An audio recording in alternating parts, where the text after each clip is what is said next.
we have apologies from Eddie and Dot Williams representing the family of King Tommy, and they said some of their cousins might turn up, but no one's introduced themselves, so if you are, too late. We also, as the Goldfields Historical and Art Society, we acknowledge Harley Lee here representing the family of Thomas Dunolly, and we have Councillor John Smith representing the Central Goldfields Shire, and to everyone else a hearty welcome.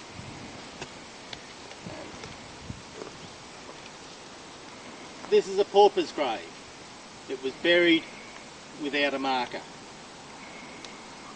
And we'd like to acknowledge also in this grave Charles Blom, a Swedish publican from Lanakuri who died and was buried here as well. We've put in the greenstone boulder has come from a glacier, and that is sympathetic to someone who's come from Sweden. You'll notice on the back of it striation marks where the stones have been dragged along the bottom of the glacier. This is also important because it was the greenstone boulders from Carisbrook that the Aborigines broke up and made their most prized stone axes out of. And stone axes from the Carisbrook site were traded to the northwest of here and have been found in the Mallee in South Australia and up along the Darling River in New South Wales. So this was very important to this area.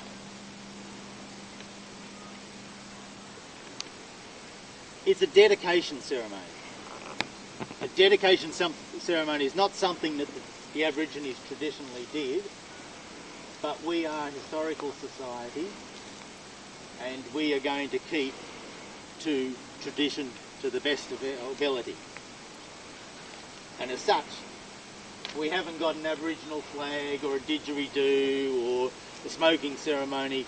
We're trying to keep to what would be appropriate for the time. The Djadja believed that the rays from the setting sun were the people who died, heading up in to become a star, and every star represented someone who died. The main stars were the heroes from early on in the dream time, and after that there's so many people that you just become one of those stars that's too many to count. But who was King Tommy?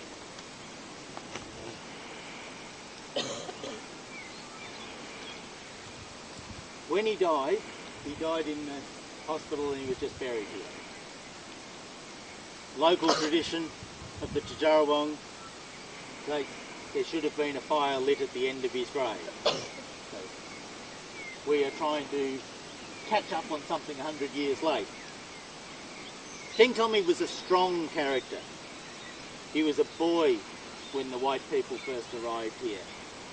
His parents took him to the Loddon Protectorate at Mount Franklin, and after that system he was left, the government abandoned it, so they just looked after themselves until he was effectively the last one left around here. He stood up for himself, he claimed the land as his own and lobbied for compensation. As a boy, his name was Yereep. This means iron bark, and it'd be named, he was probably born amongst the iron bark. The sprigs of iron bark that you collected at the gate represent the honour of his name. Yereep was from the Tanibalik clan of the Djadja.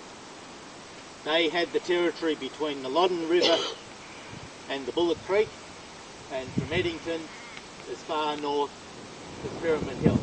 Quite an extensive land. His parents brought him into the protectorate when he was only 11, and straight away Edwardstone Parker put him to work on the station.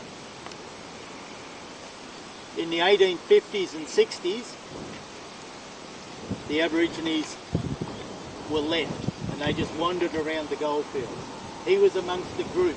Started off about 30 of them, but by the 1860s there was only 8 of them left. And they actually looked after themselves and they did all right. Over a 3-year period it's recorded that they were averaging £2 worth of gold a week. So they had enough in a white person society to survive. But over that period, the Aborigines, including King Tommy's wife, died until he was the last one left. He was called the last of the Loddon tribe. He called himself that. It's not correct. There were other Aborigines around, but they'd been taken away to other areas. And King Tommy probably didn't even know this. So he just assumed he was the last of his people. Some people, he worked for different farmers. He survived, he made a living. Some people abused this. There was one at Eastville, there was a special campsite, a tree that he used to camp under by a swamp. And he got there and found the farmer was busy draining the swamp and building a house next to it. And King Tommy went up to him and said, "That's not right. You don't need such a big house. You're not looking after the land." And the guy said, "Oh, okay, I'll give you £2,000 for the land," which is a lot of money in those days. So King Tommy was happy with that until he come into Dunolly and handed in the cheque at the bank, and they said, "That's not a cheque, that's just a bit of paper with some writing on it." So is this justification?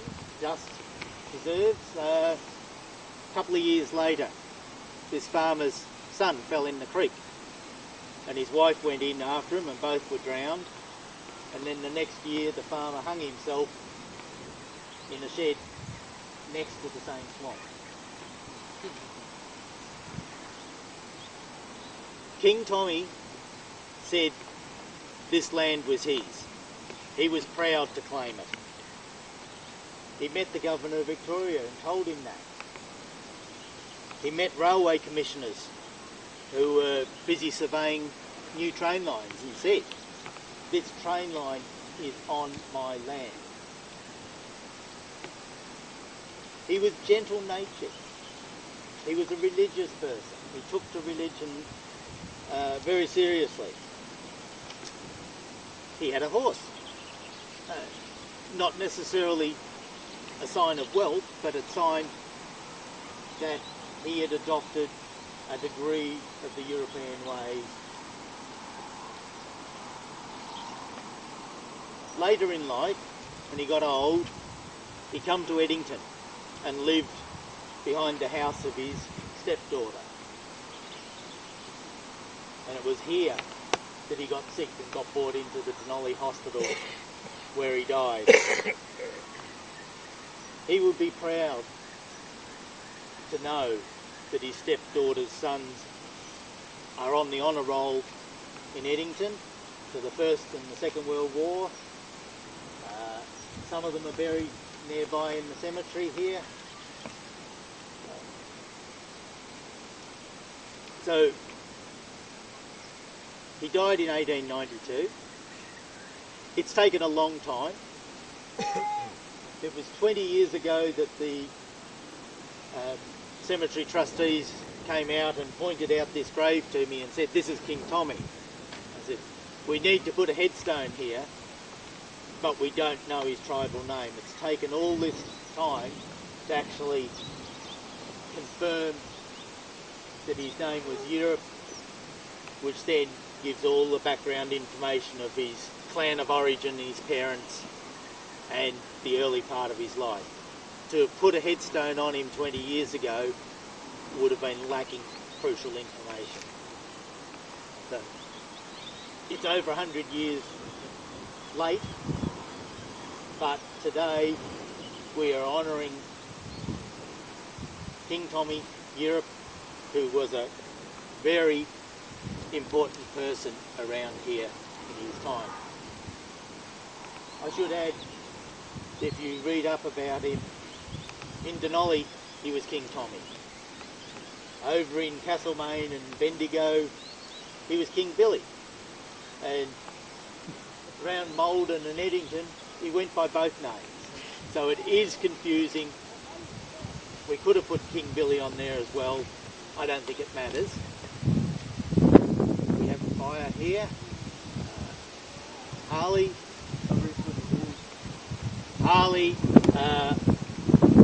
placed some she-oak in the fire. She-oak as a sign of respect to elders. And Steve is going to crush up some mussel shell. Mussels are the only living creature around here that are still alive from the time of King Tommy. They will regularly live over 100 years. So, I should like to thank you all for coming and acknowledging the respect that you have for King Tommy that perhaps should have been given to him more when he was alive. Thank you all. Thank you.